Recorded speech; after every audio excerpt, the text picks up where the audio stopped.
Hey everybody, there doesn't seem to be much that everybody can get behind these days, but I think I found a topic that everybody should be able to get behind. These guys have the answer to lowering the carbon footprint. It's not going to affect your energy prices.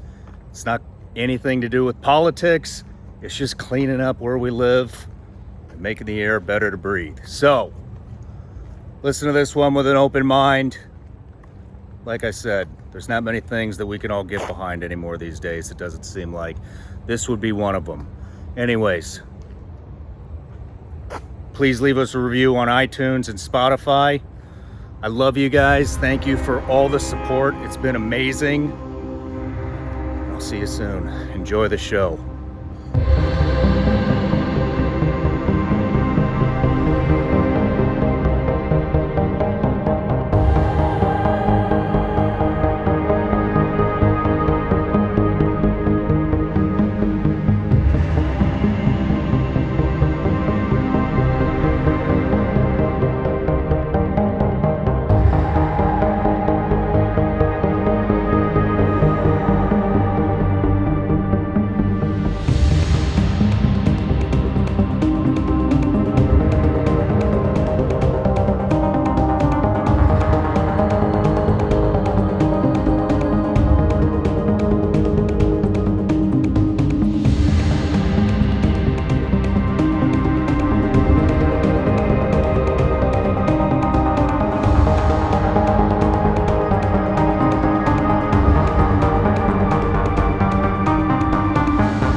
I want to give a big thank you out right now to all the Vigilance Elite patrons out there that are watching the show right now. Just want to say thank you guys. You are our top supporters and you're what makes this show actually happen. If you're not on Vigilance Elite Patreon, I want to tell you a little bit about what's going on in there. So, we do a little bit of everything. There's plenty of behind the scenes content from the actual Shawn Ryan show. On top of that, basically what I do is I take a lot of the questions that I get from you guys or the patrons, and then I turn them into videos. So we get, right now, there's a lot of concern about self-defense, home defense, crimes on the rise all throughout the country, actually all throughout the world. And so we talk about everything from how to prep your home, how to clear your home, how to get familiar with a firearm, both rifle and pistol, for beginners and advanced. We talk about mindset. We talk about defensive driving. We have an end of the month live chat that I'm on at the end of every month where we can talk about whatever topics you guys have. It's actually done on Zoom. You might enjoy it. Check it out. And if Zoom's not your thing or you don't like live chats, like I said, there's a library of well over 100 videos on where to start with prepping, all the firearm stuff, pretty much anything you can think of. It's on there. So anyways, go to www.patreon.com/vigilanceelite or just go in the link in the description. It'll take you right there. And if you don't want to, and you just want to continue to watch the show, that's fine too. I appreciate it either way. Love you all. Let's get back to the show. Thank you.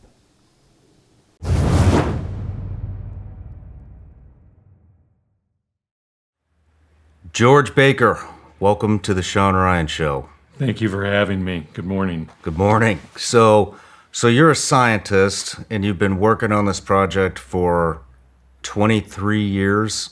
That's correct. And basically what you've developed is what you call the answer to the carbon footprint, Solbere. That's correct. It's part of the solution. Part of the solution. Part of the solution, and it works immediately, and is something that is, it's organic, and it functions the next day. If you spray a plant today, tomorrow it's catching more carbon, and it's protecting that plant from sunburn, which was the original start. 23 years ago was developing an aid for agriculture because so many of the crops burn. And we have all these new varieties, and they're very, very sensitive. And so that's where we came up with the technology way back when. And it just grows and grows and grows, and you learn more as time goes on. So, Well, I'm dying to dive in. What I really, really like about this product is because climate change, global warming, the carbon footprint is a very divisive political subject now. What I like about this is it doesn't affect anybody's bank account. It doesn't affect any energy in a negative way. And I think it's something that everybody with a brain should be able to get behind if they actually look into this, because it's not all it's doing is pulling carbon out of the air and creating oxygen with a lot of other positive byproducts. And so I'm really excited for the interview, and I'm just really glad that you and your business partner, Bill, have been able to make it down to Nashville, Tennessee for this interview. But every interview, we start with a gift. Any guesses? oh my goodness.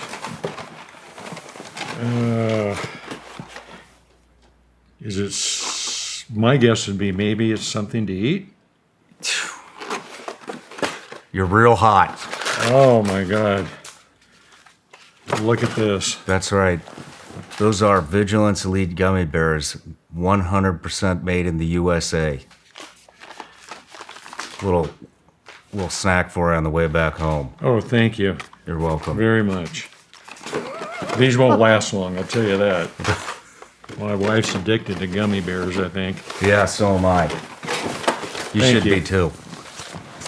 But so I like to start every episode off with a question from my Patreon account, which is a subscription account. They're our top supporters. That's why I'm sitting here. That's why you're sitting here. They are our top supporters and fund the entire operation here. So I give them a chance to ask a question. This question is from Adam Banks. And without getting too much into the science, because we're going to cover all that later on in the episode, have you published any peer-reviewed papers on this topic or product? Where can we find them? In what journal? Most of the publishings that we've done are from universities. We can furnish the data from the University of British Columbia. Was probably our first formal study that we did at the Molecular Forestry Lab. And we are now completing the third year at Fresno State University Water Resource Center on how this product works and how it works with water use efficiency, not only carbon capture, because they go hand in hand. And so those that'll be published, I believe, in October, and it'll come out of the university, and we can furnish that information as well. So, but right now I could give him the publication from the University of British Columbia. That would be great. I know I got a ton of interest from our subscribers on Patreon, and that was a popular question. The other very popular question, which I know we're going to cover later on, the most popular one from several different patrons was, does this product cause cancer, or is anything bad going to happen from this product? I'm glad you asked that question. That was one of the first things that we worked on a number of years back. I happen to be in the pesticide business, not to digress a little bit, but there's an awful lot that goes into a pesticide being used today, because you have no choice when you eat food. And there's a tremendous amount of work in it. So we put the same amount of work into this. Now, this product is basically calcium carbonate that's ground in a very, very special way, and we can get into those details. But we've I've got studies on earthworms because of forestry. One of the things you'll worry about is earthworms and how that whole profile works. And we could not kill the earthworms. We couldn't kill their babies. We didn't disrupt their eggs. We did it on fish.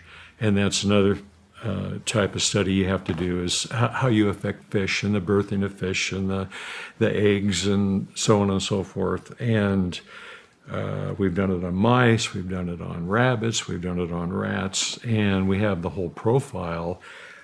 Toxicology profile is what it's called, and it doesn't qualify for any toxicity. So No negative anything. no negative.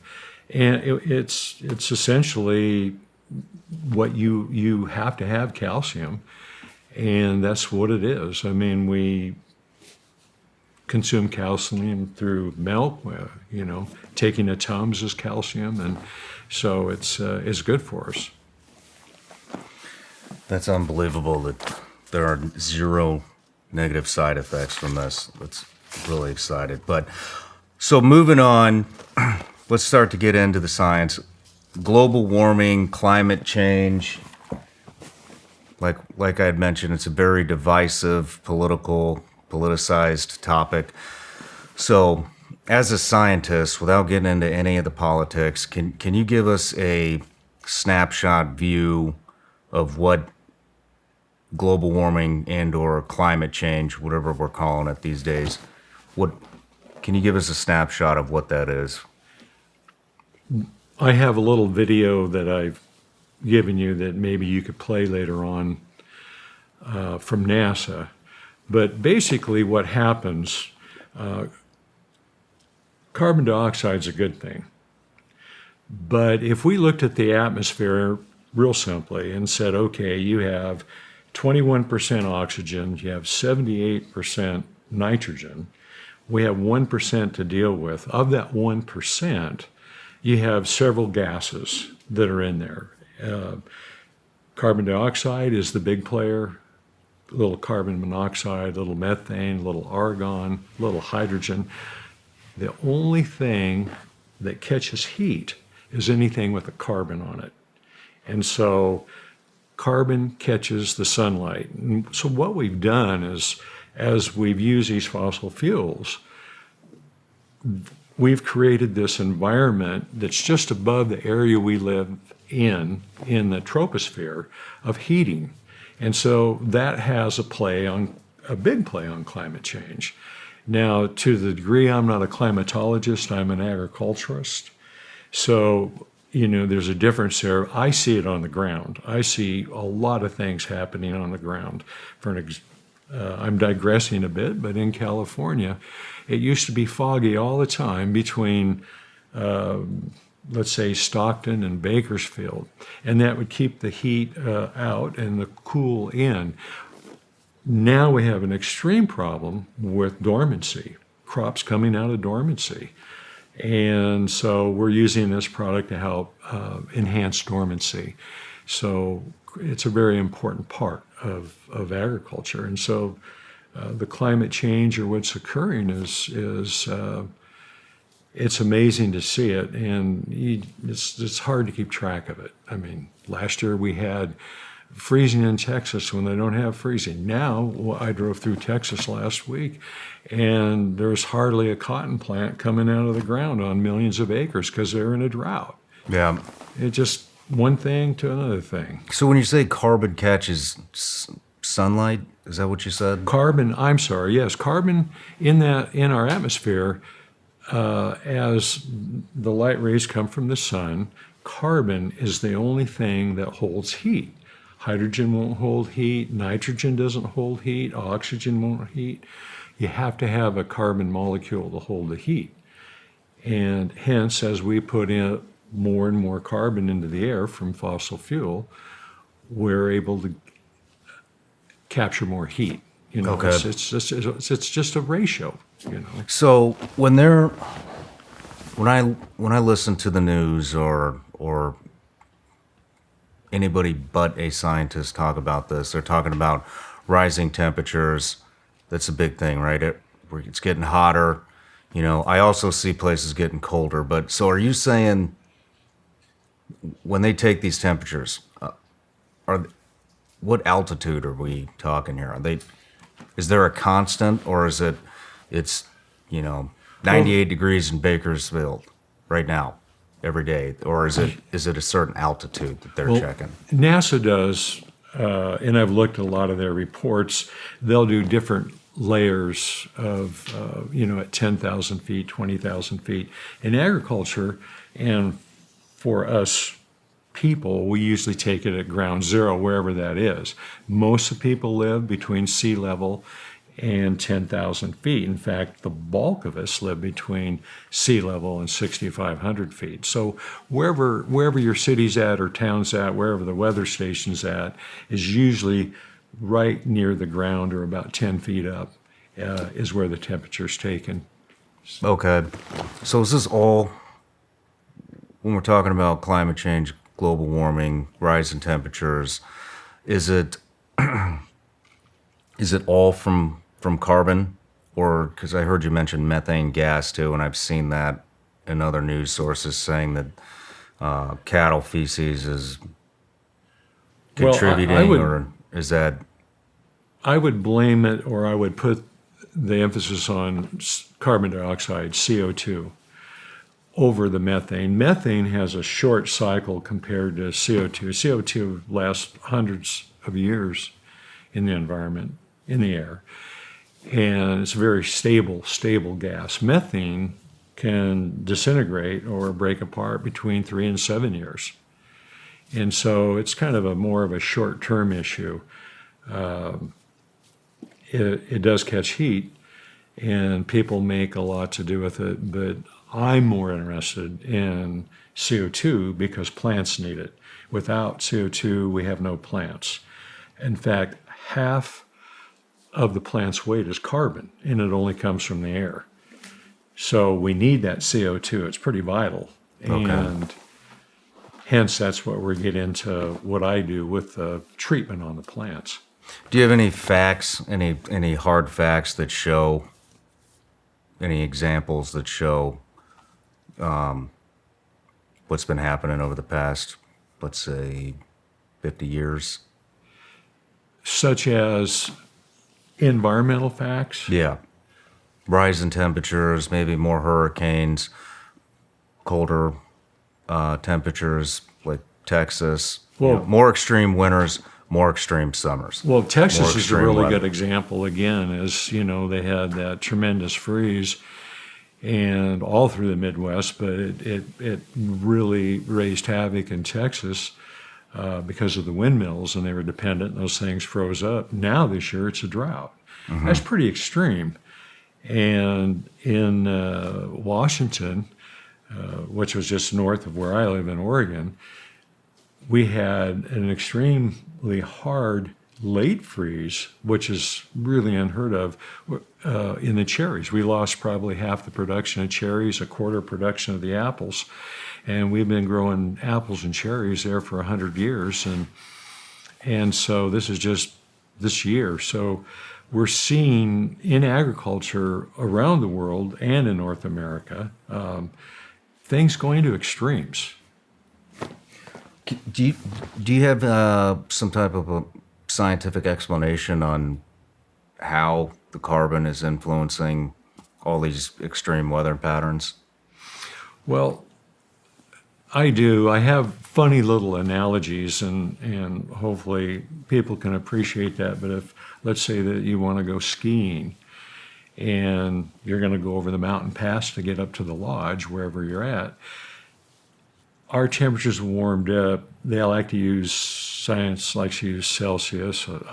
I'm fine with Fahrenheit, but we're over 3 degrees warmer. Well, the highway freezes at 32, and if you're 3 degrees warmer, then you're not going to have a frozen ice sheet to drive over to go skiing because it's warmer. And that was really apparent this year, especially in Oregon, that we had a lot of wet roads and they weren't covered in ice because it's a warmer climate. Now, climate does change. We can't deny that. It goes in cycles.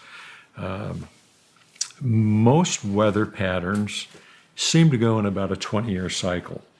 A little bit warmer, a little bit wetter, then a little bit cooler, and back and forth, back and forth. And that's not holding true right now. It's 1 year, it's, through the roof, you might say. So Yeah, I hope that helps a little. it helps. I think the main thing, Shawn, is the temperature is rising. What if it goes to 5 degrees? What if it goes to 8 degrees? Then where are we at? Yeah, I understand what you're saying because I think it's been a record-breaking summer all throughout North America and I believe in Europe. My question is, I understand carbon captures heat. My question is, how is it influencing these other extreme weather patterns like hurricanes? There seems to be more hurricanes happening. We've had more extreme winters here in Tennessee. They had a very extreme winter, I think, was it last year in Texas, as well as hotter summers. So that's kind of what I'm asking from a scientific standpoint. How is that influencing all these other weather patterns, not just a rise in temperature, but also decrease in certain months? Well, apparently, as we learn more about everything in science, and you follow science, and it's always changing to some degree because we learn more and more, we have better tools to understand what's happening. There's a new phenomenon in the very higher upper atmosphere. And I was reading some articles about through NOAA, which is the National Oceanic and Avionic Administration, that these really high altitude currents are affecting the lower currents. And normally there is about 9 different La Niñas that are studied of the ocean currents, and everything's been based off the ocean currents. But now there's some of this new technology about these high currents in the air that are influencing our ground weather, and just not the ocean currents, or they're influencing the ocean currents that's changing our weather. Again, that's a little out of my realm because it's a climatology issue more than it is an agricultural forestry issue. But, Okay. But we see it. We see it in up in the high elevations in forestry and where we have trees that don't get enough water. We have patterns now where certain species on south slopes with the lumber companies have gone into not being able to harvest that timber, and the timber's not growing because things are drying up and the climate is definitely changing. And some of these species have lived there for thousands of years, and they can't grow there now. Well, let's move into the answer. Solbere, how did this whole venture start? Well, we first started about 23 years ago, and one of the main in agricultural crops, and two of the biggest problems in agricultural crops is the sunburn, and not enough water, or how a plant works. And so there were a lot of things. You used to think, well, a white surface would reflect the light, so we wear, paint buildings white, or you have things to keep things cooler, and somewhat true, a reflection of light.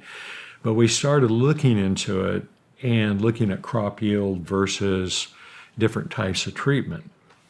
And like I said earlier in the program, that we've changed varieties. People want all these nice varieties of apples. We used to just have basically a Red Delicious and a Gravenstein, and today we have Pink Ladies and Galas and all those different things.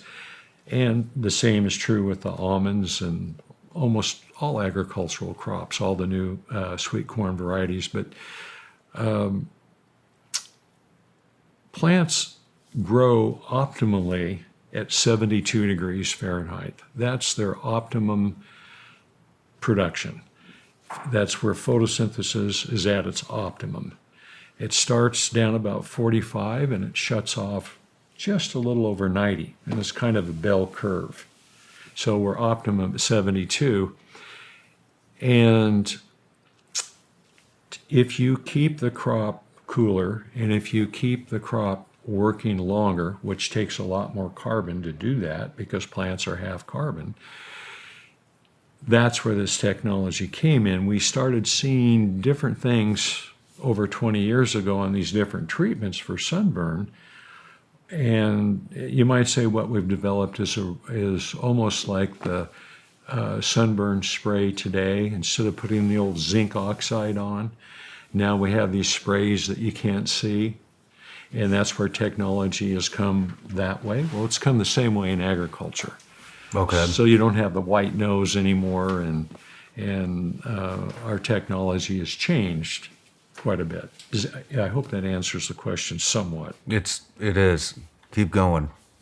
So as we developed that, we looked at light, and I got involved with Cliff Fairchild at Oregon State University. He's a laser expert. He determined the depletion of ozone for President Reagan in the late 70s, taught school laser technology and physics at school for 40 years.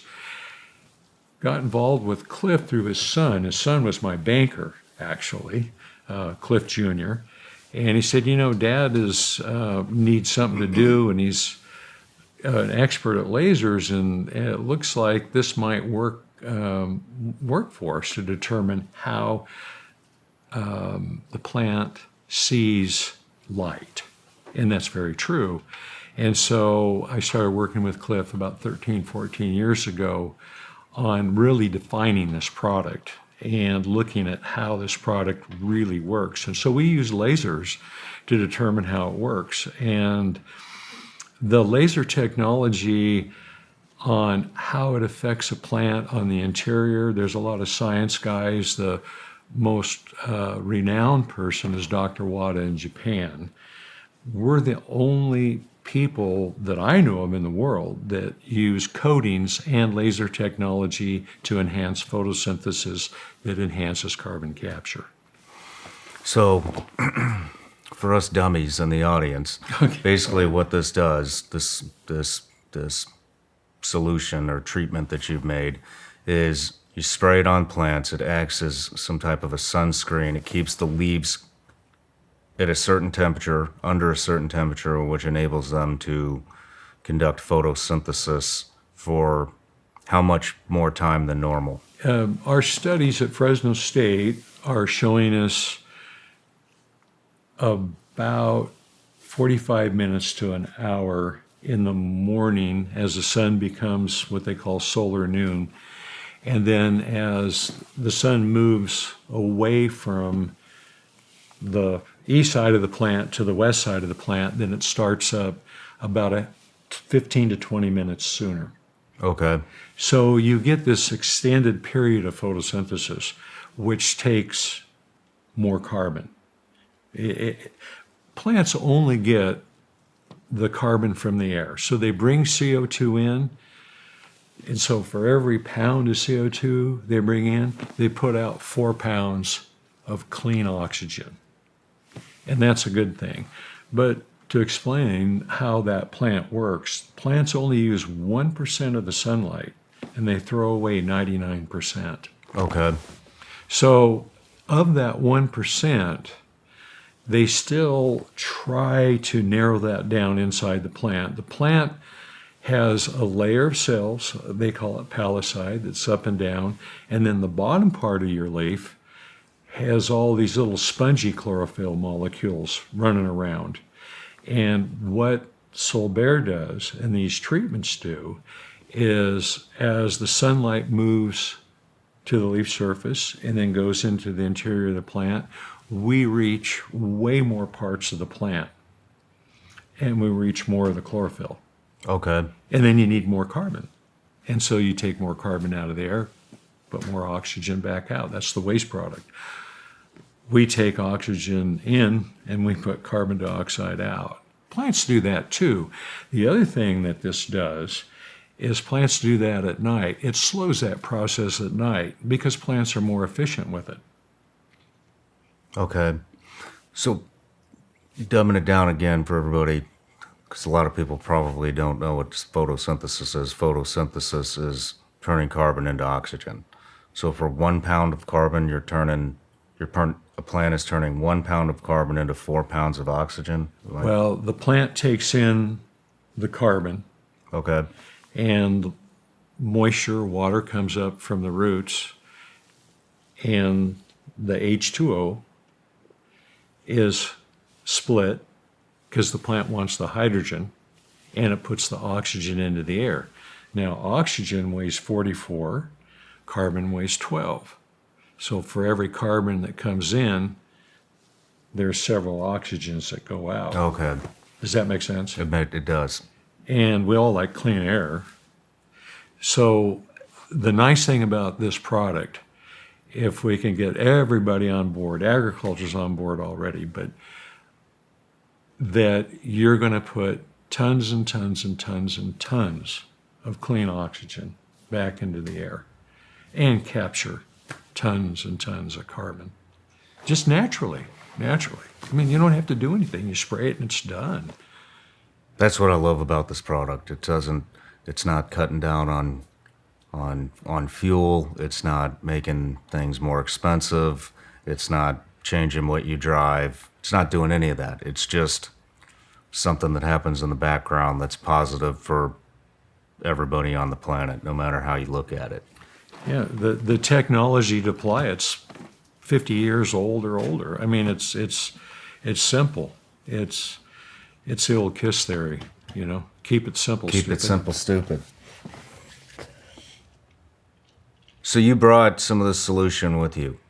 Yes, I did. Can we see how it works? You need a bottle of water? I need a bottle of water. This is the new formula, and we're always working on formulas, just trying to make it disperse on the leaf better. We use things like lecithin that's in here. People eat lecithin all the time. It keeps the oil and the vinegar together in Italian dressing. We use a lot of glycerin that comes from plants, and it's used in cosmetics to keep moisture in your skin. So let's turn it around for it's double labeled. So this isn't but this is just about, it's not the appropriate amount, I'm just trying to guess. And you can see it disperses just like, I guess, cream into coffee,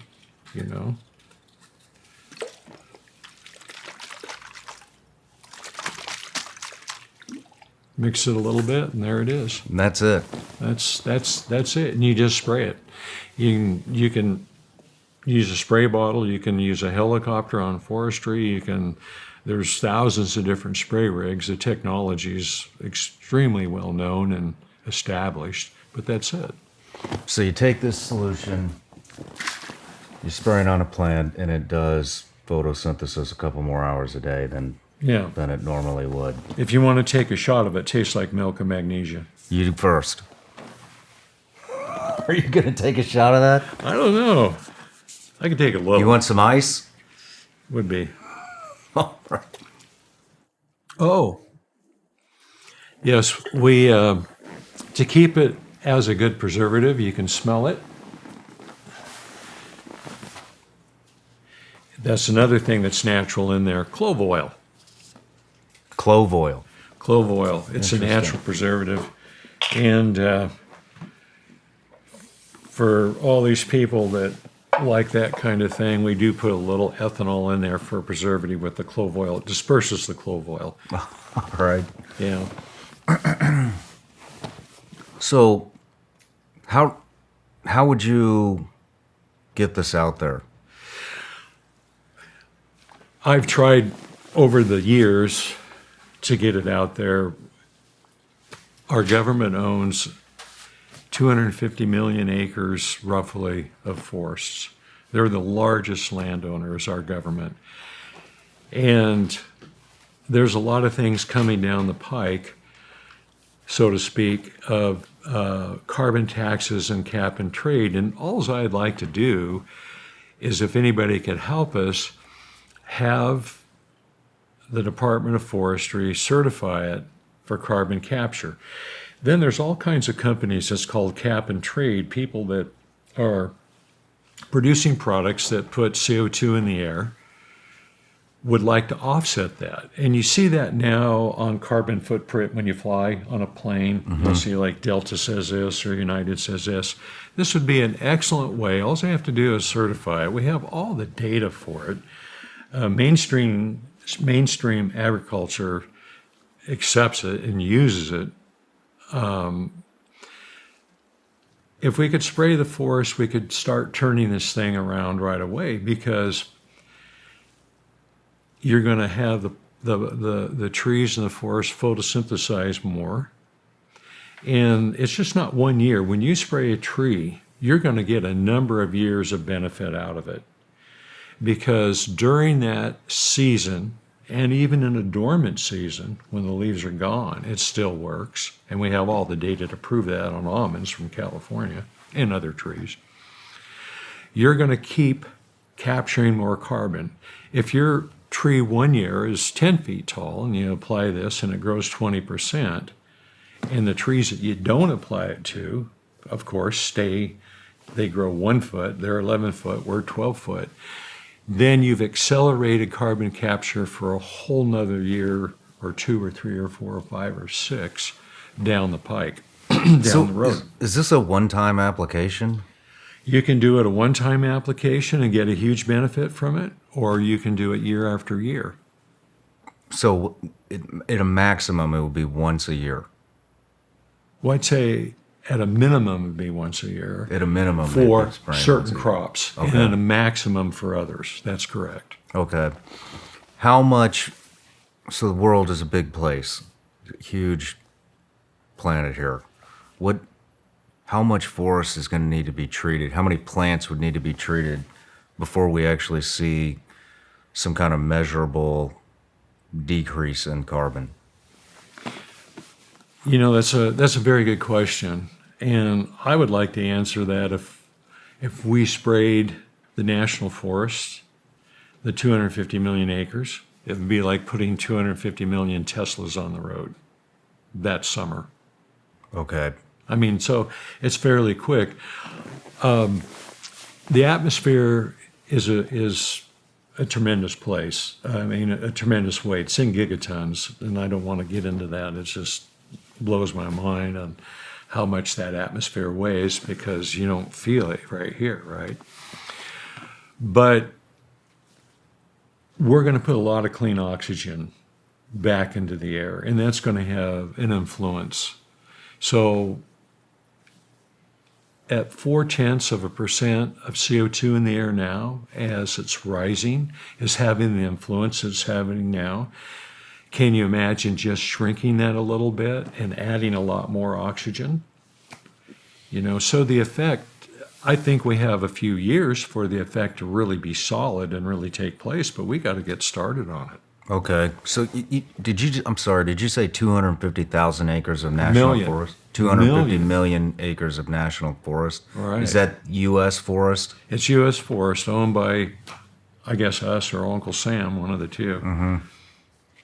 So just the U.S., if just the U.S. did this, we would see a global impact within a couple of years. Yes, because the U.S.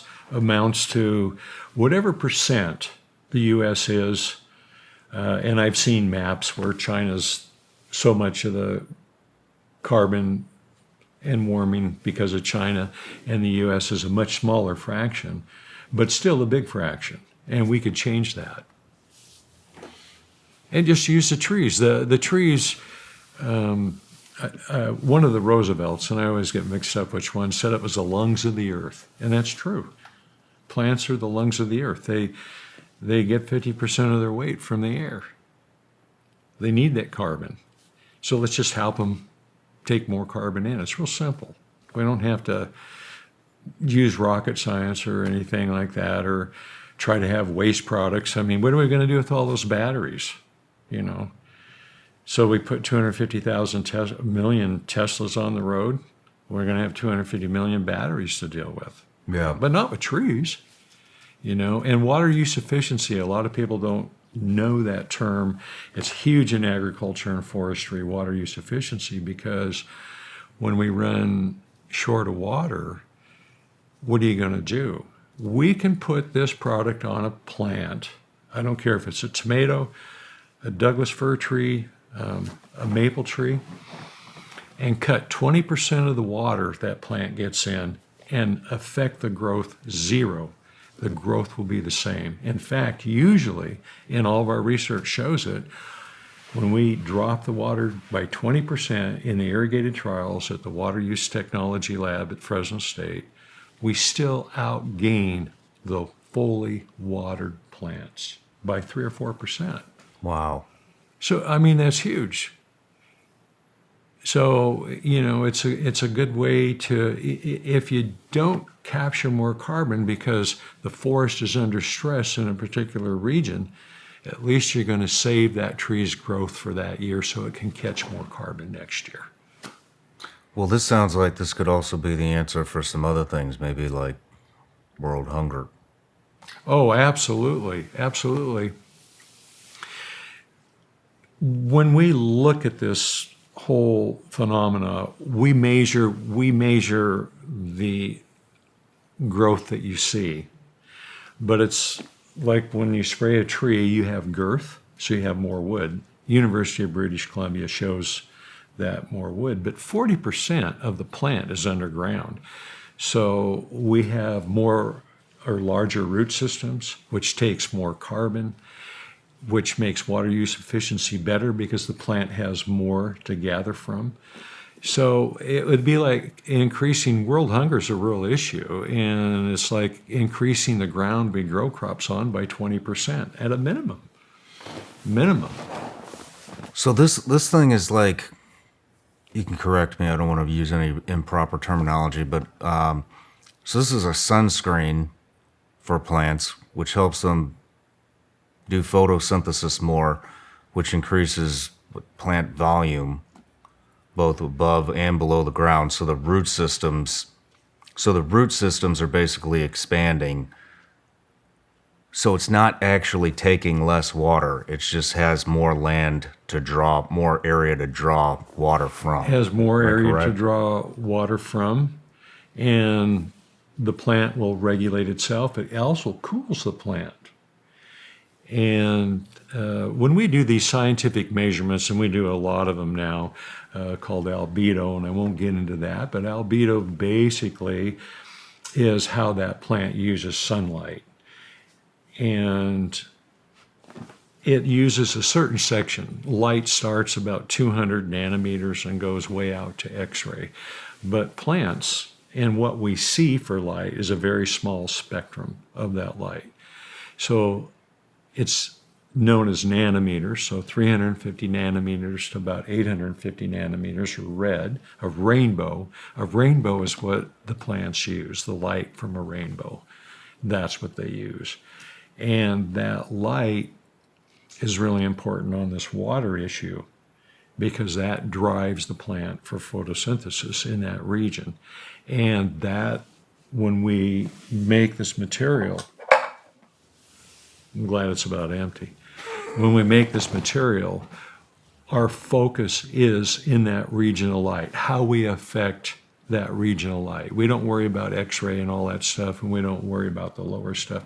We worry about what the plant uses. So this is developed for a plant to utilize the sunlight, which utilizes water and nutrients much better. Did I explain that or get too far off to the No, left? it makes perfect sense. So I would think that the farming community would be all over this and everywhere in the world. Do they know about this yet? Well, we're an Oregon company and based in Junction City, but we do sell around the world. And for an example, this year we've shipped a little over 750,000 gallons to the state of Washington for apples. I think it would be very hard for anybody to eat an apple from the West Coast, where most 90% of the eating apples come from, without eating this product. Really? It's so well accepted. I mean, it's extremely well accepted. If you have a pomegranate, we have it on pomegranates in California. It's on pistachios. It's on almonds. It's on carrots. We ship it to Israel. We ship it to Morocco. We ship it to Spain. We ship it to Italy, to Chile, to Brazil. So Canada. So this is international. Yeah, very much so. And we manufacture it around the clock, and we're expanding our manufacturing right now. And the Solbere part of it is I've gotten off, and Bill, my partner, and our team has gotten off into really working with forestry. Agriculture's totally accepted this. Forestry tends to be behind about 20 years in science. Okay. I mean, they have a lot of smart guys, don't get me wrong, but, a farmer has to get paid, and it's got to work. And he plants his crop day one, and 90 to 120 days later, he's harvesting, unless it's a permanent tree crop. If it's trees or wine grapes, he's got to wait 3 to 5 years. So he keeps having to invest every year. You can't invest in something that doesn't work. Yeah. And so... How are the farmers applying this to their crops? There's 2 or 3 ways. It's all sprayed, sometimes by air, like on tomatoes when they get near the rows are crossed over and you don't want to squish all the tomatoes with a spray rig. Typically, it's a farm tractor with a sprayer, and they call them air blast sprayers or tower sprayers. We have a new technology which uses electrostatic sprayer, which is really unique, and it'll coat all the way around a leaf or all the way around a fruit. It's pretty neat. So we're charging these particles, so the particles of water come out. You charge them with a negative ion, and it just captures the fruit like that. It's pretty unique. So would the Forestry Department or the U.S. government or any government, if they wanted to, would they apply it the same way? Through air? They've applied it through air. It's known technology for forestry. It's usually a helicopter. Okay. But you've got a wonderful set of planes with Air Force that we can put booms on those babies and fly them all over the place. Yeah. What are some of your hang-ups then with the Forestry Department and with the U.S. government? Everything with the U.S. government seems like it's specialists and hurry up and wait. Mm-hmm. I hope Bill's got some answers for you on that one. I'll save that one for Bill, Please do. the business guy. But I just get too frustrated with it. getting back to the carbon footprint, do you guys have any competition out there? Say you're wanting the government to take this on as a way to reduce the carbon footprint. What other competition is out there that they might be interested in? They'll probably look at the old technology. This problem in agriculture has been looked at for centuries. But those things don't work very well. They reflect light, and that's about all they do, but they also capture heat, which ruins the temperature curve for photosynthesis. So I don't know, Shawn, I really don't know if I said, okay, who's my competitor with the technology we have developed over I don't think we have one. Well, I mean, maybe, last night we were talking about Bill Gates's. oh, good Lord. He wants to put this micronized calcium carbonate up into the air. I guess that's a competitor. And he has no idea what it's going to do. Now, calcium carbonate, I will tell you this, it transmits 95 to 97% of the light. And that's done what's called in an integrated sphere, and we've done all those studies, but that's what it does. And so you grind the calcium carbonate, and I would imagine he's not going to be putting boulders up there. He wants to put very finely ground calcium carbonate up there to diffract or do something with the light. Well, he's using the wrong compound, number one. I don't know what he's thinking. And he certainly doesn't understand plant science. Number two, you've got Bill Gates and other folks trying to take CO2 out of the air and put it in the ground. And after several thousand years, it makes calcium carbonate. Okay. Okay, well, that's a great idea, but what we do with our calcium carbonate, we take it out of the ground, we put it on plants, they lose their leaves, it falls to the ground, and it completes a cycle. You know, so we put it back into the ground. So competitively, I don't know, there's been people that have tried waxes, there's people that have tried shellacs and all kinds of things. And it's not accepted in agriculture, and so it's not going to be accepted in forestry. I'm sorry I didn't answer that very well for you. No, it makes sense. It does make sense. What is this going to cost the government to do? If they were to implement this and they were to spray 250 million acres of forest, what is that going to cost the government? In the beginning, because our facilities out in Oregon, which has a ton of federal ground, it would probably cost somewhere between $50 and $100 an acre. But as you produce this in quantity and in different locations, that could very well be a total cost of $50 an acre or less. $50 an acre or less? And Right. nobody's Nobody's looking at this from the government yet. No. Now that the new plant that takes carbon out of the air, I guess there's one being built in Australia, there's one in Iceland that is now working, is $1,000 a ton to take the CO2 out of the air. But they don't put any oxygen back. You know, plants are really unique. They take the carbon out of the air. You can take a ton per acre out of the air, but you're going to put 4 times its weight of clean oxygen back in the air. And these guys wanting to catch the CO2 and put it in the ground and form calcium carbonate in 1,000,000 years, well, that's a great idea, but it's a tremendous cost. Would Solbere be faster as well? Overnight, the next day, you've helped the plant, and the plants, it takes a season for all that to grow, but that doesn't matter. It starts working the next day. So your product is faster, it's safer,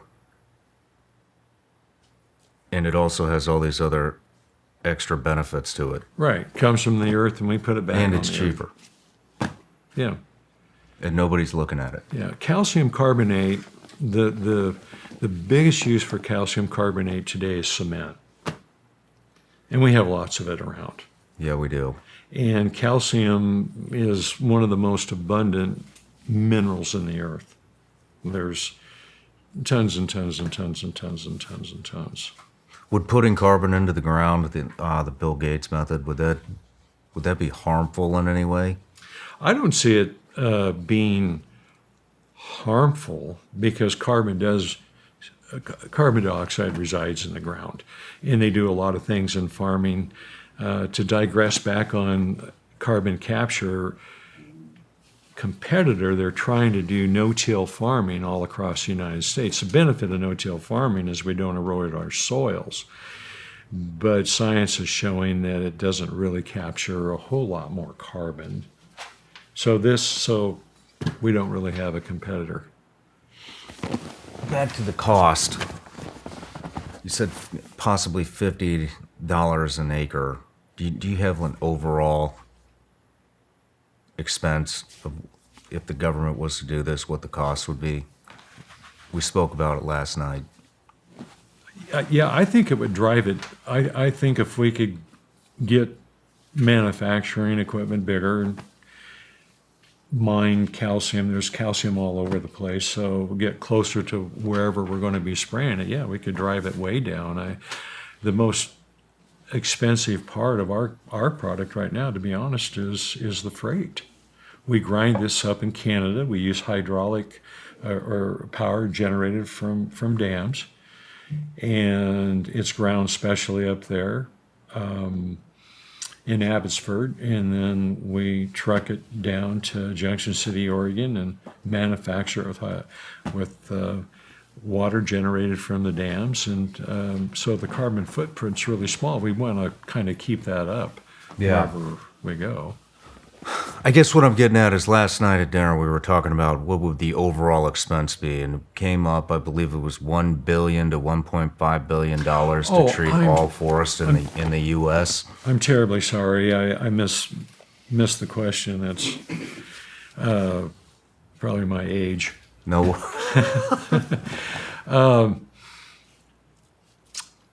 I think we figured about 4.7 billion. 4.7 billion to treat the entire United States, all the forest. The best part of the national forest. That's correct. Yeah. And states have a lot of ground. Some states have little. Some states have a lot ground. But there's the federal government owns 26% of Tennessee. Okay. And you have a lot of forests here that we could spray. We do. Yes, and especially around here. So, I mean, there's a tremendous amount of ground that can be sprayed. When we say the national forest, we're primarily looking at the 7 western states or 9 western states, but there's a lot of forests in New York and here and North Carolina, all through the Appalachians. You know, if counties and states and the federal government got on a spray program, we could turn this thing around fairly soon, or at least it's a good, environmental, safe way to start chipping away at it in a big way. Yeah. I don't understand how they're not looking at it, considering we just spent, $54 billion to Ukraine. We waste money on all kinds of things, and $4 billion to put a massive dent in the carbon footprint. I don't understand why nobody's paying attention. Well,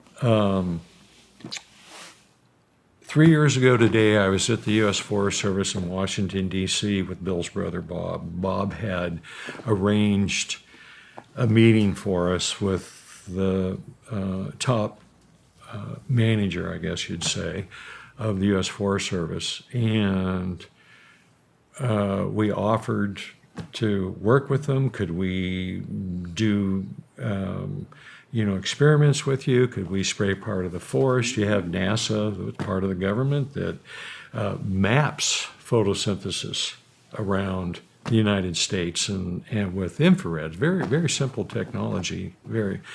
And never got a phone call back, never got a word. I've met with senators, I've met with congressmen. Do you want to name any of them? Senator Ron Wyden from Oregon. Oregon has one of the nicest groupings of national forests that we have, or acres. And we were pushed off onto an aide. And I don't think the aide knew too much about how plants grow or anything as far as that's concerned. There was a congressman in northern Florida that was very impressive, that was very helpful, Gates. Matt Gates. Matt, and he made phone calls to the Department of Agriculture for us in Florida, which I work with, and work with infectious species in Florida for a different product, different ag product that we have, and which was very, very helpful. The only one, and we met with Senator Merkley. We were unable to meet with a couple of other people, but ran into a number of people at the Trump Towers and talked to a number of politicians at Trump Towers. And everybody says, oh, it's a good idea. And then it just fizzles. Maybe they haven't found a way to make money off of it for themselves. Yeah, that's probably true. Yeah. Just going back real quick, back to some of the other byproducts that you've discovered through this is, last night we were talking about forest fires, which is obviously a big problem out west. Forest fires,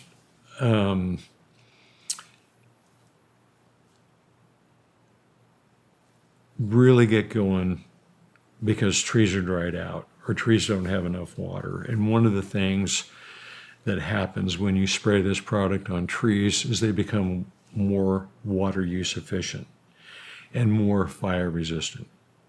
You become more fire resistant because obviously when things are growing and things are nice and green in the spring, we don't have forest fires. But when we're running short on water, it's the end of the season, it hasn't rained for 60 days, the fires get up and get going pretty good.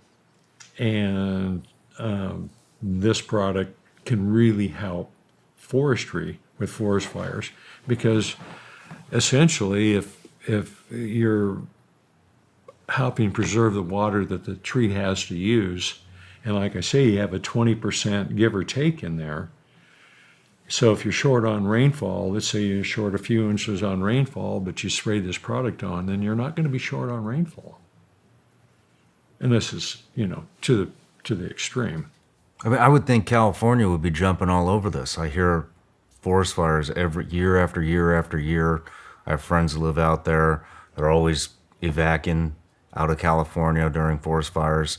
And have you guys reached out to Well, that's part of the bill discussion. State Bill's government? reaching out to the U.S. Forest Service and trying to get trials going with the U.S. Forest Service. We've invited them to Fresno State University. Bill's wrote letters to Gavin Newsom and to people in his office.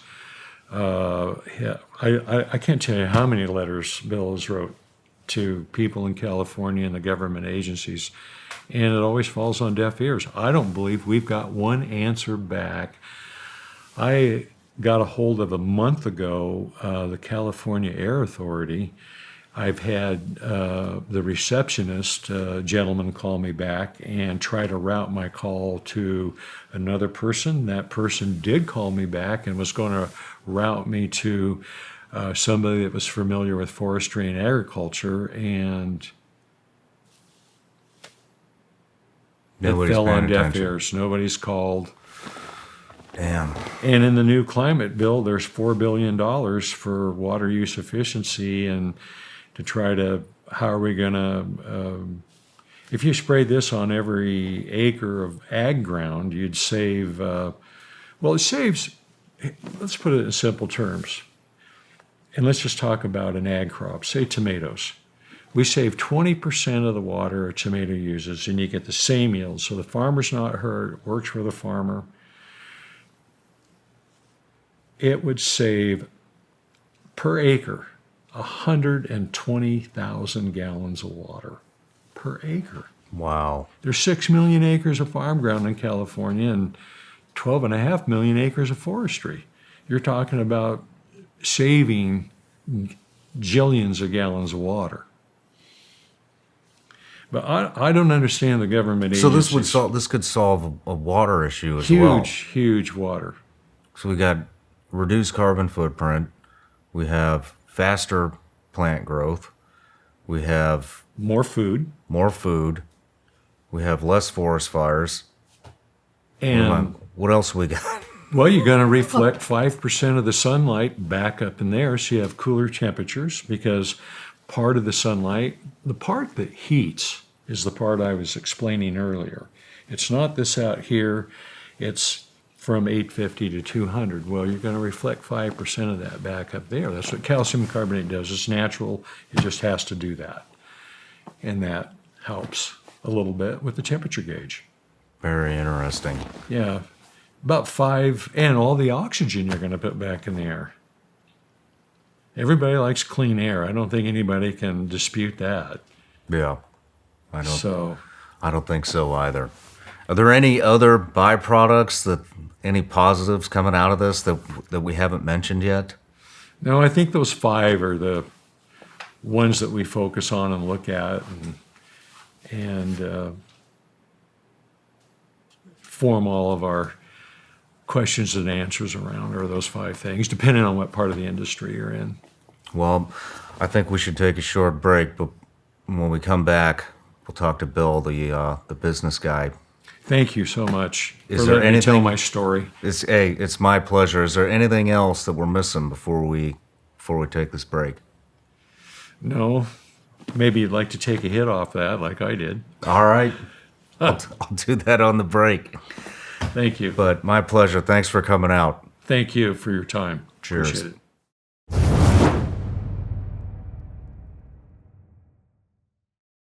This was totally different. This was like I was dying, but I didn't care about anything. Nothing. I saw my head split into 2 from the top down. I saw our waterfall several times. And I said, okay, I'm ready to do it again. Were you nervous again? I was nervous again, but I knew there was more. And it's not, you don't know what else there is, but you know that there's more.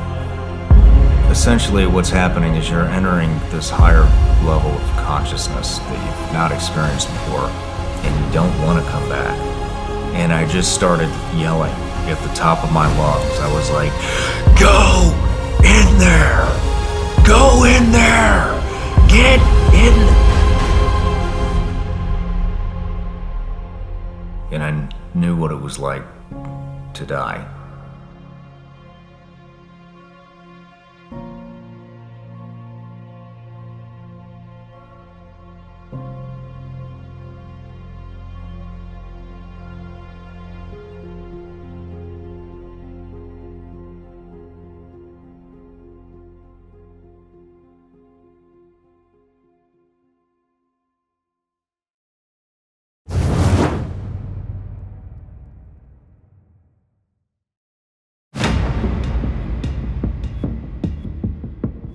To solemnly swear that the testimony... Amid fresh reports of reckless behavior by Blackwater in Iraq, Blackwater's CEO, Eric Prince, made no apologies to a congressional investigating committee. I disagree with the assertion that they acted like cowboys. And it says 3 senators, Joe Biden, Chuck Hagel, and John Kerry, the future Vice President, Secretary of Defense, and Secretary of State, respectively, posed while waiting for Blackwater rescue. Their U.S. Army helicopter got lost in a blinding snowstorm and set down in Taliban territory on the side of a mountain.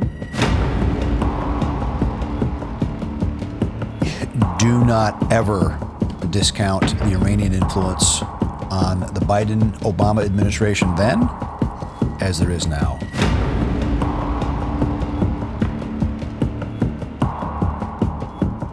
He said, Mr. President, give us the authorities and $1 billion, and in 3 weeks the flies will be walking on the eyeballs of our enemies. Prince said his employees act with restraint and professionalism. He boasted that none of the U.S. diplomats he is paid to protect have been killed or wounded. It was a great honor that they turned to us, because it was a very important mission, right? Because the CIA is the ones who made that victory possible for the United States. We've had a better response from Blackwater than we have from the State Department. We fought back on all fronts. The one place that they had us over a barrel was with the State Department. Witnesses say the two SUVs were ambushed as they drove through town. Another convoy of guys that got ambushed and shot up on the Baghdad highway. The contractors worked for Blackwater Security, a company that protects coalition personnel. Knowing that the clowns at the State Department and the Obama administration did everything they could to block a program like that, because it's not something they directly controlled, it is such a mess. It is such a fetid swamp. Trump was right to call it a swamp. It is.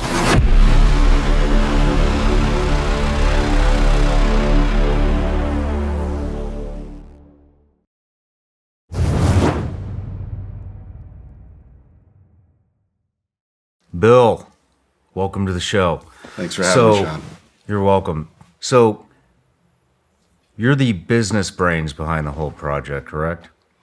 Well, I wouldn't go that far, but I'm one of them. All right. Just Well, more my capacity. unlikely conversation. I found you guys or discovered you guys through Rob O'Neill. We had a very unlikely, uncommon conversation for us after his interview, and he had mentioned that he was involved with you guys, and it just sparked my interest. One, I was really curious what the hell Rob O'Neill has to do with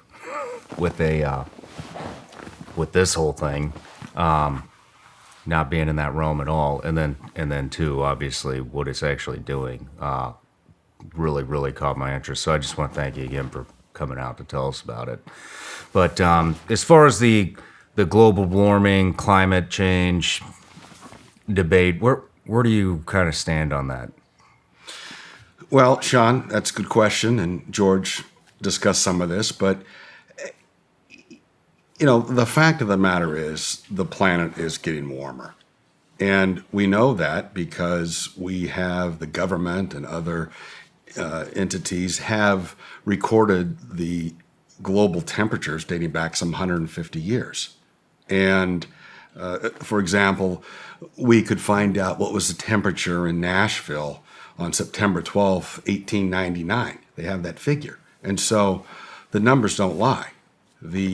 It's going up, global temperatures. Now you talk about, why is that? What's the cause? And the scientific explanation, and I really haven't heard any explanation to the contrary, is that the reason why we have increased global temperatures is because of the greenhouse gas effect. Greenhouse gas emissions, primarily carbon, are getting trapped in the atmosphere. I read an article where a scientist kind of explained it as it's like having a blanket over the atmosphere and the heat is trapped inside. So that appears to be the explanation as to why there are increased temperatures. Now, what is the effect?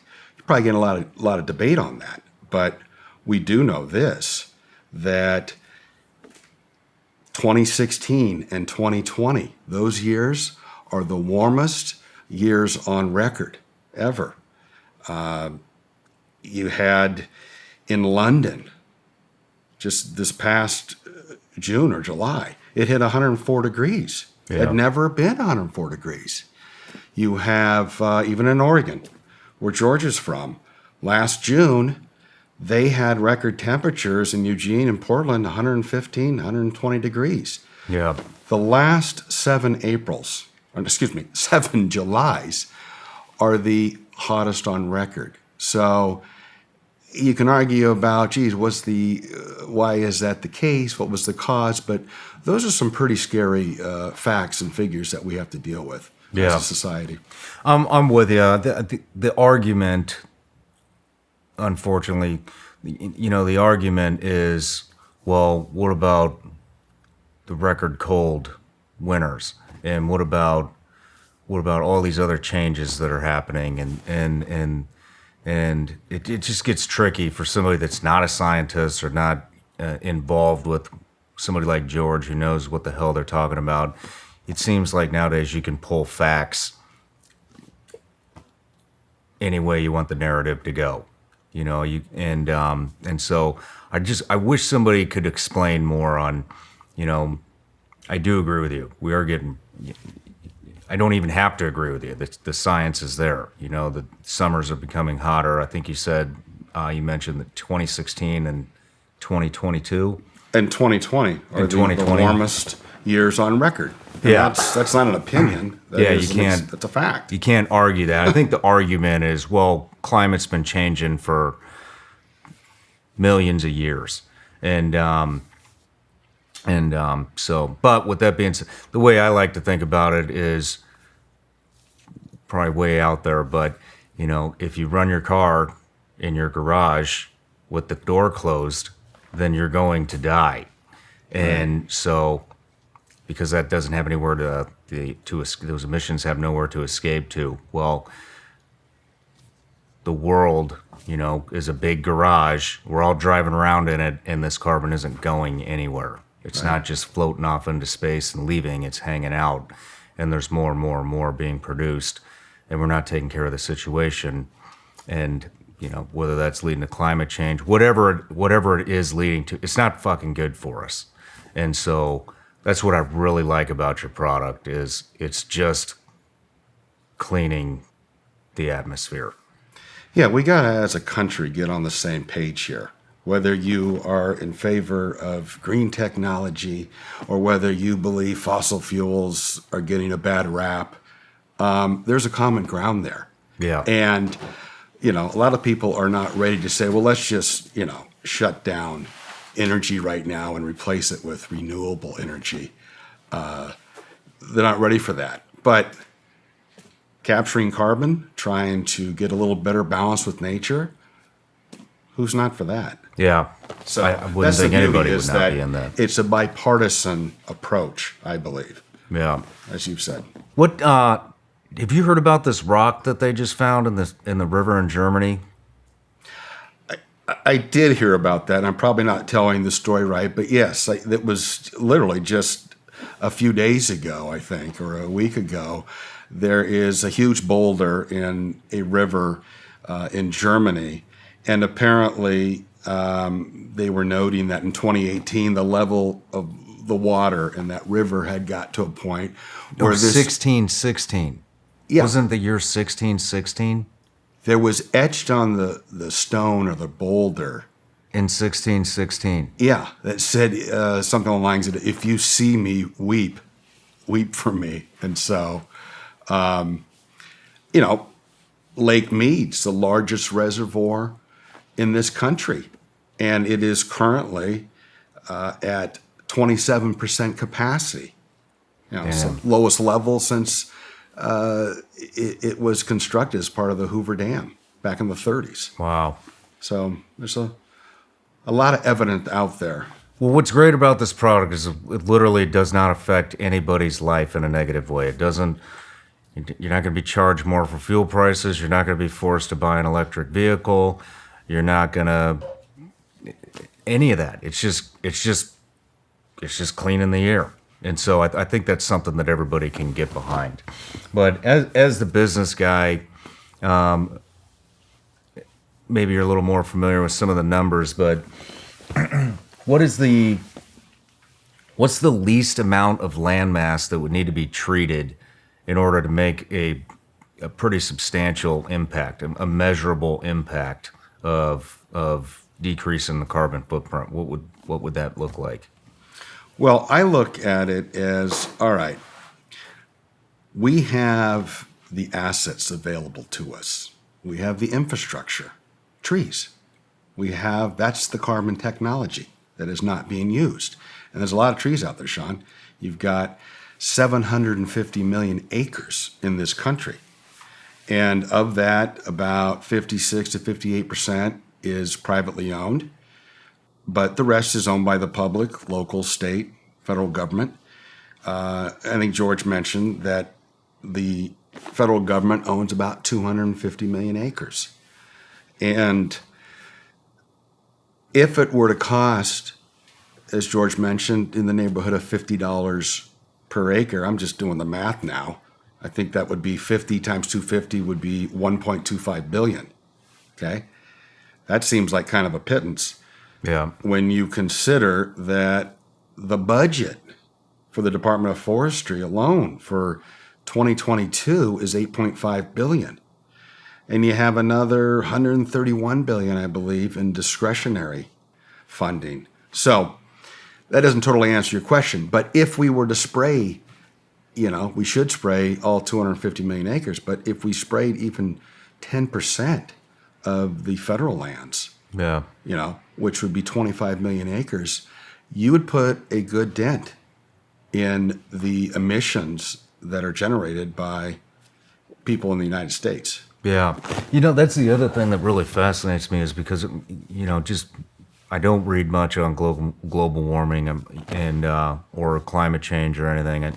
I'm aware of the carbon footprint, but for me personally, I think a lot of people feel like this. It's almost, I did not ever think that just one country could make that much of an impact, so for people like me, we can't even get our country on the same page, let alone the globe. And if we can't get the globe on the same page, then how the hell is any of this going to work? But if you're telling me that the United States alone could put a major dent in the carbon footprint, and then maybe we got Canada involved, and who knows, maybe we get the rainforests in Brazil, involved, and man, but just one country, our country, that gives me a little bit of hope.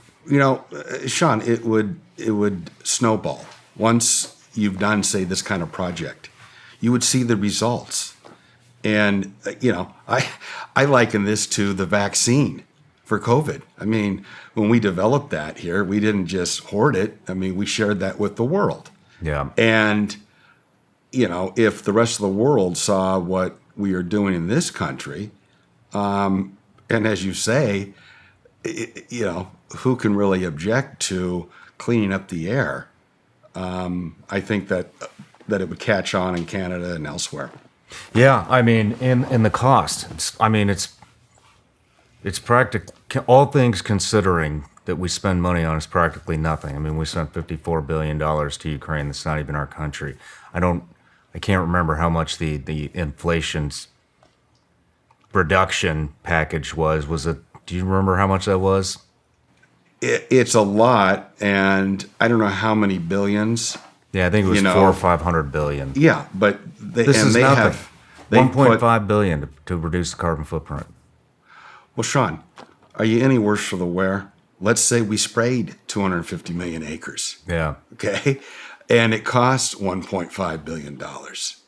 Okay, and it's going to work. We know it's going to work because we have all the science and all the university says that show it will work. Yeah. But are you going to be any worse for the wear? Think of all the money we spend on ventures, on technology, on trying new innovations that strike out. Yeah. I think Bill Gates said, and he should be investing in our company, that he will look at these companies and invest in them knowing that 90% are going to fail.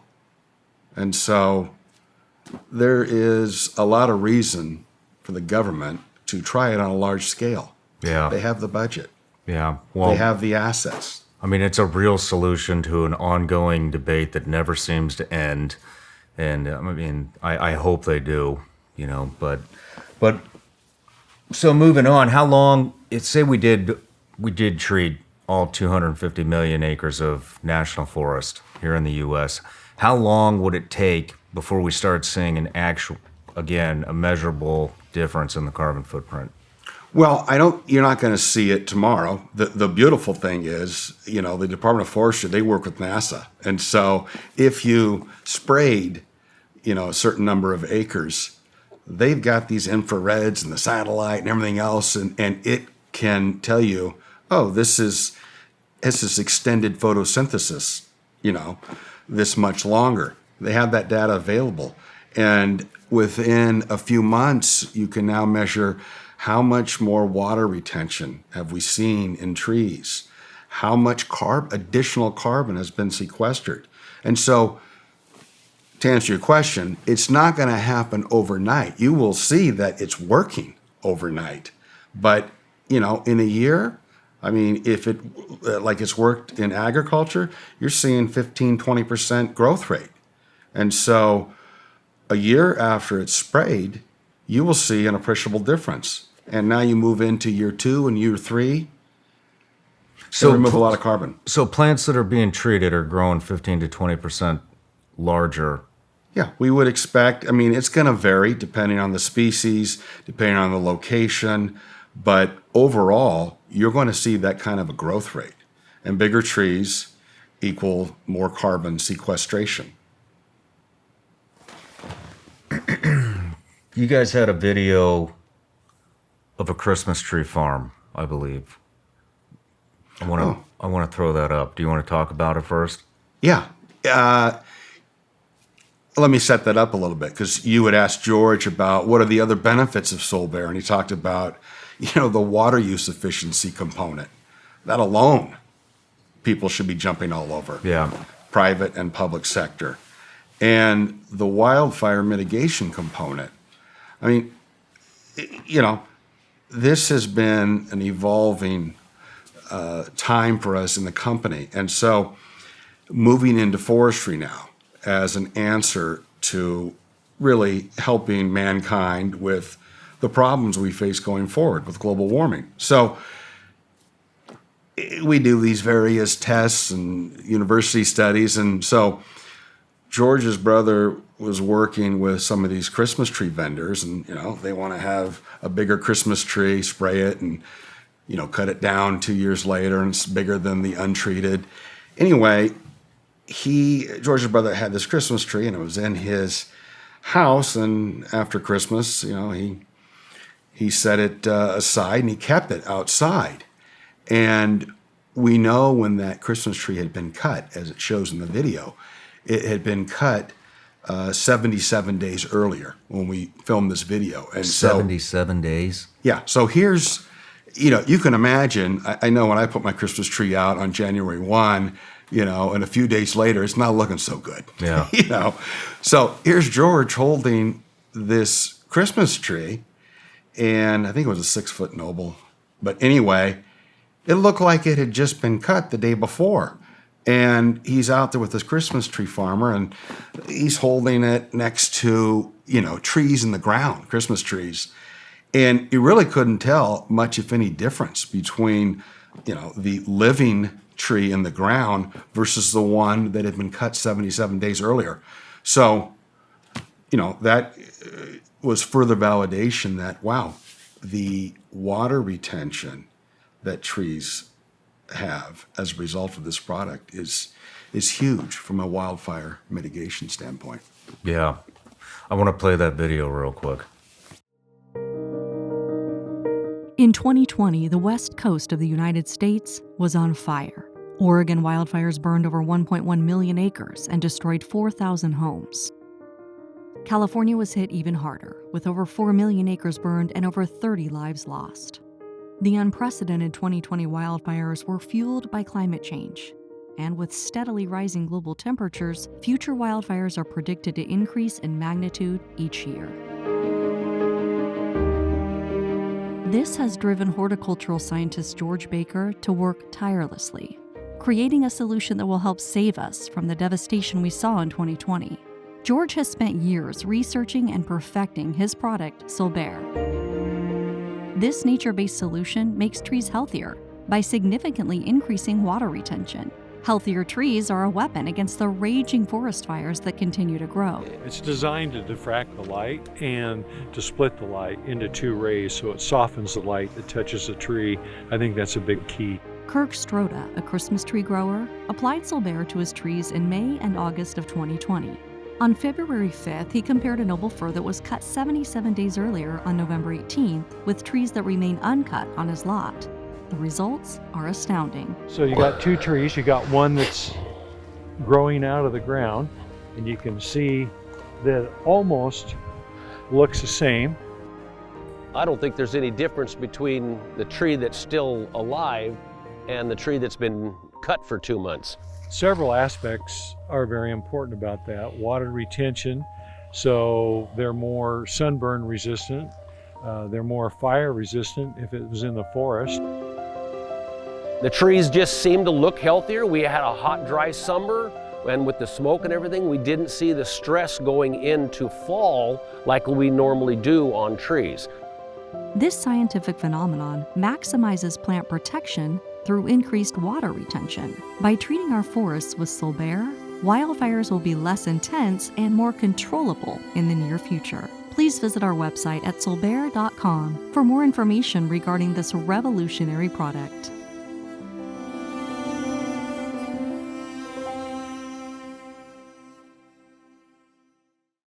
So moving into who you guys have reached out to, I know you've reached out to the federal government. I know you've reached out to the state government of California. Any other government entities?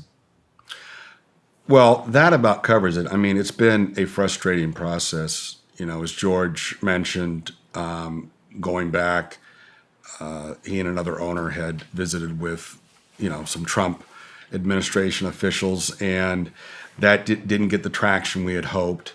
And it may have been because of COVID and the pandemic and the other concerns that the administration was dealing with. But, a lot of letters to state and federal government congressmen, senators, and emails, and just trying to get people to, take a look at this. Both sides of the aisle? Oh, yeah. Because this is a both sides of the aisle deal. Yeah. And anyway, so this Christmas tree video, I thought, wow, this thing's amazing. And I live in California, and so I'm like, I've got to send this to people in Washington, Oregon, California. So all of the various, fire-related entities. And, well, lo and behold, I did get a response back from the U.S. Department of Forestry, and specifically someone in California that works on the wildfire mitigation side and the innovative technology side of it. And so we are currently in talks with the Department of Forestry about doing a project, not because they have the vision we have in terms of let's see if we can, do something about global warming, but rather, hey, there have been in the last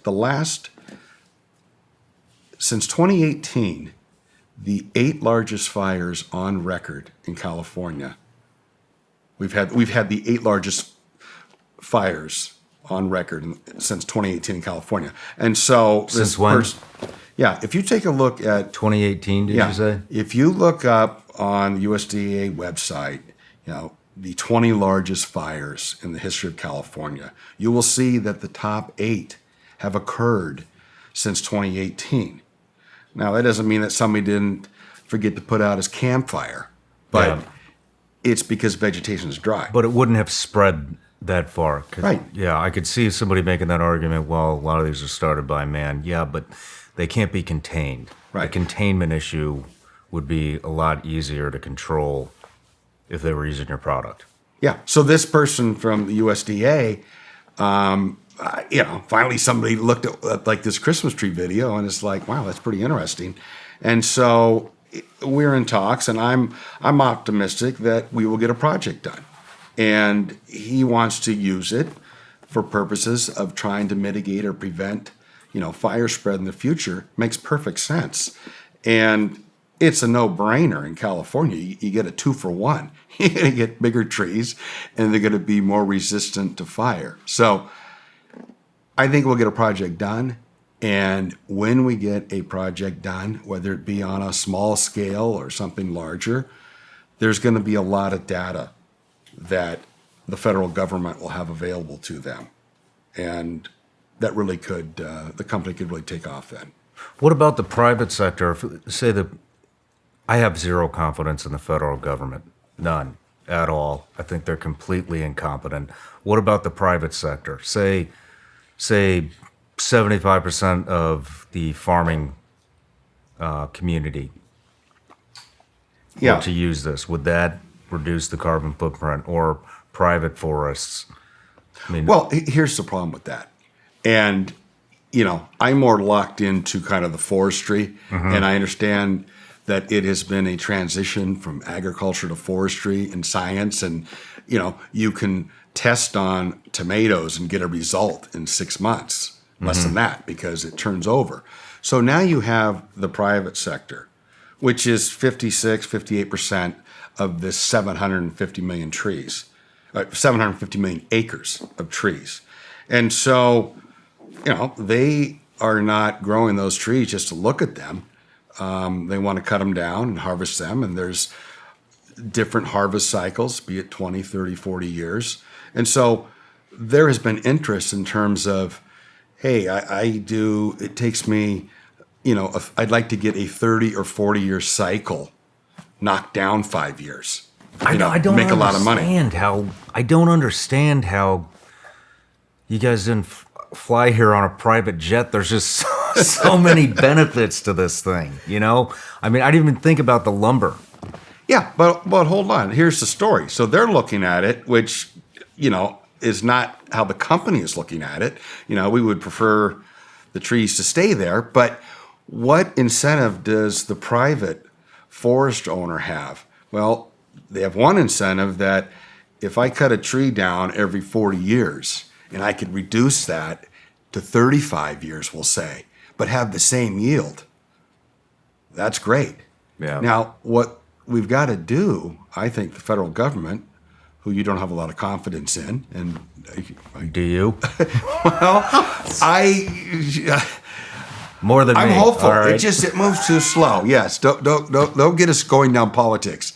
So, but what we have to do, and this is what drives me crazy, they have legislation. It's called Q45, and you got to have tax incentives, right? Mm-hmm.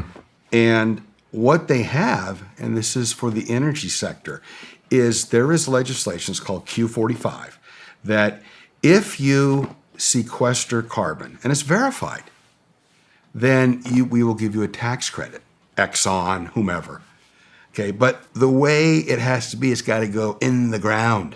You got to dig a hole, and it's got to be put in the ground. That's what the legislation calls for. Now, Canada, interestingly enough, they have the same legislation, but it includes above ground air capture, carbon sequestration. And so we took the Q45 bill. This is no joke. We took the Q45 bill and redlined it and basically took what Canada has, which said, hey, if you can store it above ground carbon, it's got to be verified, you can get a tax credit. And so sent it to a congressman that was kind of touting that type of stuff, or it seemed like he was more into it.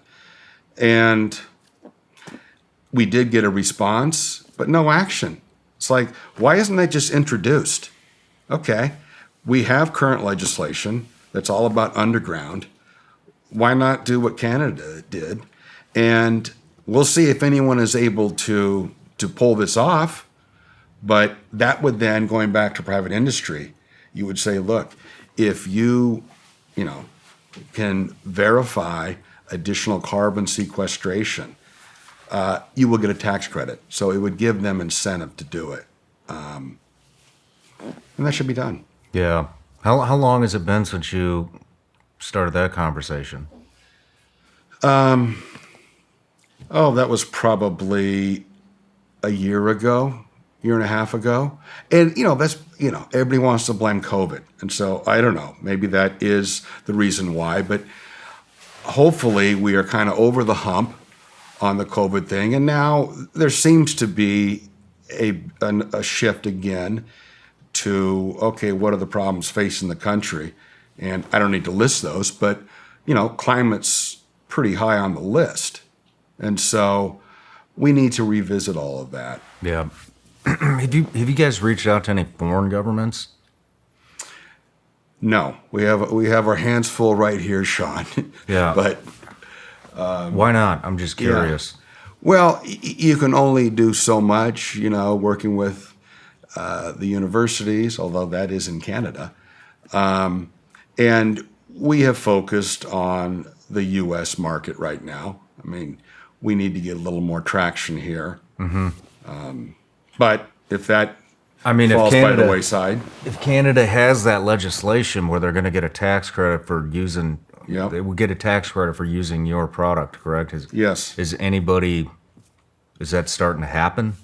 Well, we do have somebody that's up in Canada, actually, who deals with the process of taking the calcium carbonate that George showed, and it has to be ground into this, it's smaller than a grain of salt. And he has some interest in getting involved and trying to promote and approach the government in Canada and sell it. But so we're hopeful that will happen.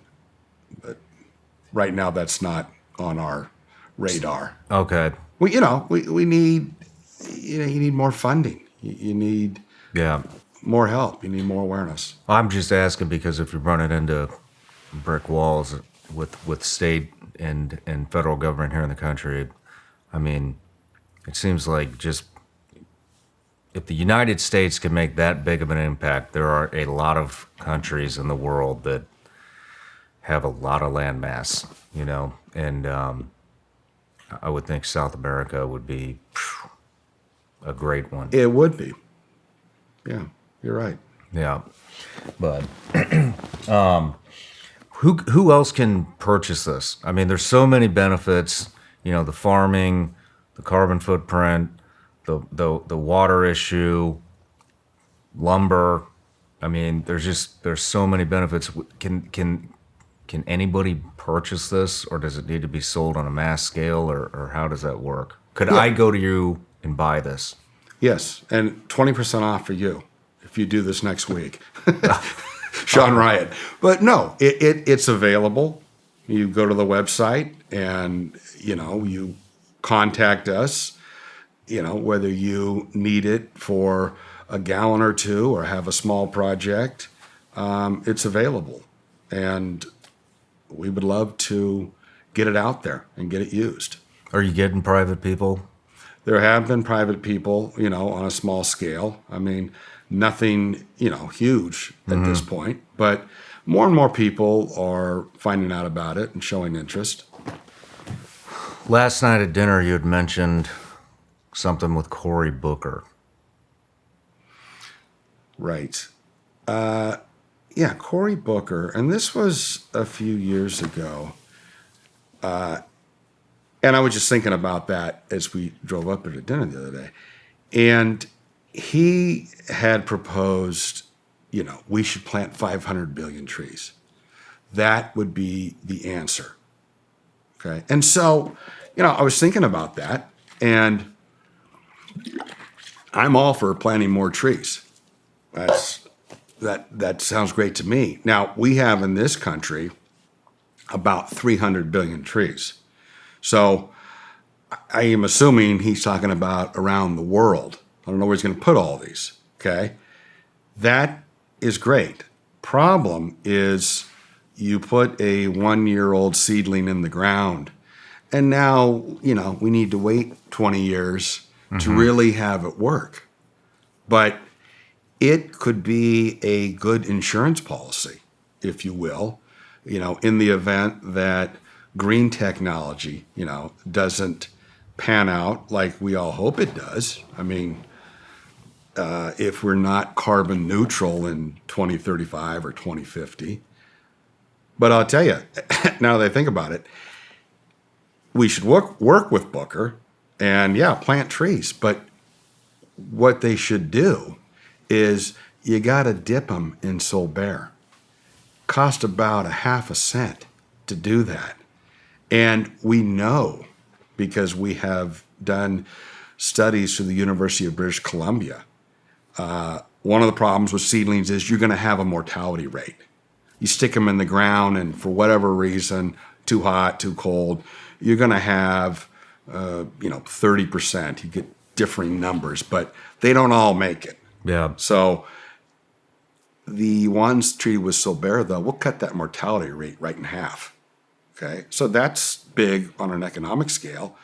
And in the university studies, we did this one study, it showed that the circumference was increased as much as 46% on these seedlings. I mean, that's huge. So now you're taking a seedling and you've got the one that's untreated, and it's not quite as big as the seedling that you put a spray bottle and sprayed it in the nursery. You put that in the ground, okay? You know, when it's 10 years old, it's going to be bigger than the untreated one. So I like Booker's idea. We could do that.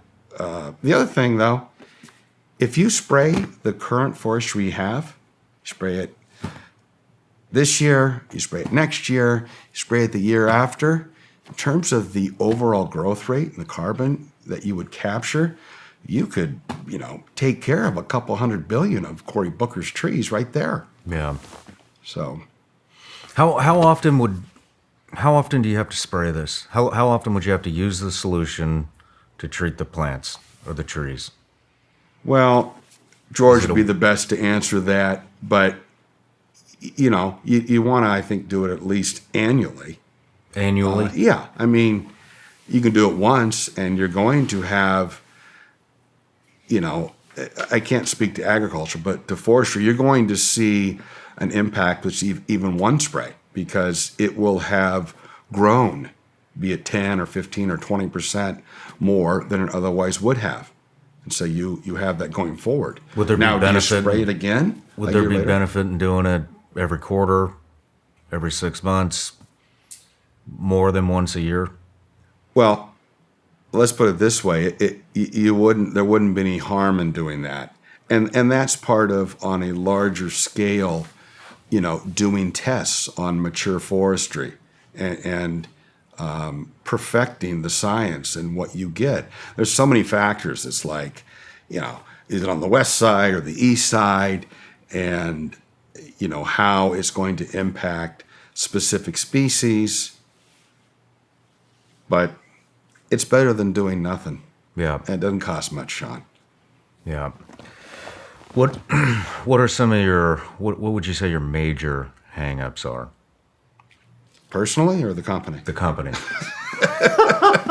If you want to get into personal stuff, levity. That's yeah.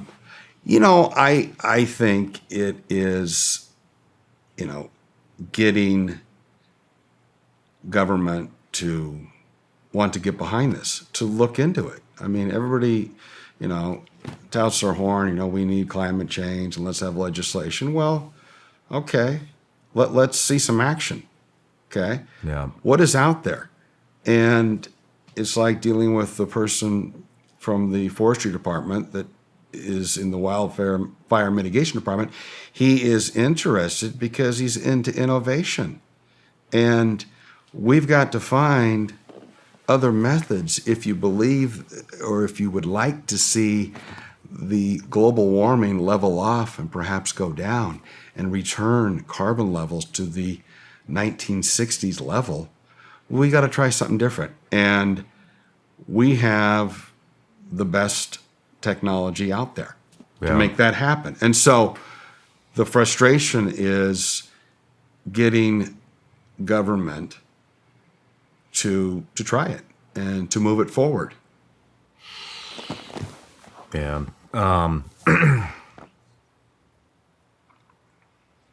What a pain in the ass, the government. What can be? What can everyday people do? What do you guys need to make this thing succeed? Maybe even without government assistance. Well, is that even possible? Sure it is. That's a very good question. I mean, first of all, what we need is, you know, this is one big army, you know, you and me and everyone else. We need, you know, more people like you having us on their show. We've got to create a greater awareness about Solbere. And so we are very thankful that you had us on your show here. And, you know, hopefully your viewers will have found it to be an interesting conversation. And some may want to, you know, follow us on social media, post it themselves, repost. Go to the website, solbere.com, and learn a little bit more about it. You know, So write your awareness. local congressman, senator, and say, hey, try this. Yeah. So more awareness. Yeah, need more awareness. I mean, Shawn, nature, Mother Nature, this Earth's been around, this planet's been around for a long, long time. And it's fought the battle pretty well. And right now, this is a challenging time for Mother Nature, perhaps more so than ever in the history of the planet. And, we created the problem, mankind, if you believe that, the impact of fossil fuels have caused global warming. Got a lot of benefit out of doing that. Don't get me wrong. I mean, where would we be without it? But now we have to find a way to return it to the 1960s level. And, this is, as I say, there's the fight over green versus fossil fuels, and that's what this is not about. This is a lifeline for the fossil fuel industry, and it's an insurance policy for the green movement. Have you guys? I feel you mentioned that earlier, that this is a great insurance policy. Yeah. For fossil fuel companies like ExxonMobil, BP, whoever. I feel like that might be your biggest ally in this whole in the game here, because it is a perfect insurance policy for them. Have you guys reached out to them and tried to partner with any gas companies? I actually have written to Exxon. Really? Yeah. And, never heard anything. But, we need somebody that has some juice with Exxon. Yeah. Get your foot in the door. But the thing about it is, Shawn, I mean, it's ready today. Okay. You can see that it works tomorrow, and it's economical, and it's the boost that Mother Nature needs to get over the hump. Well, I wish you guys the best of luck. I really appreciate you coming up here. I'm excited about what you got going on. I hope the show reaches some people that can maybe pull some strings for you and make some things happen. But I just want to thank you and George for coming up here, or down here, I guess, over here to Tennessee, and sharing some of the stuff you guys have learned, your hang-ups and where you plan on going, along with all the facts. And I just really appreciate it. That's right. Well, thank you. I really appreciate you having us on, and let's see where this goes in the next year or two. My pleasure. Thanks, Shawn. Cheers.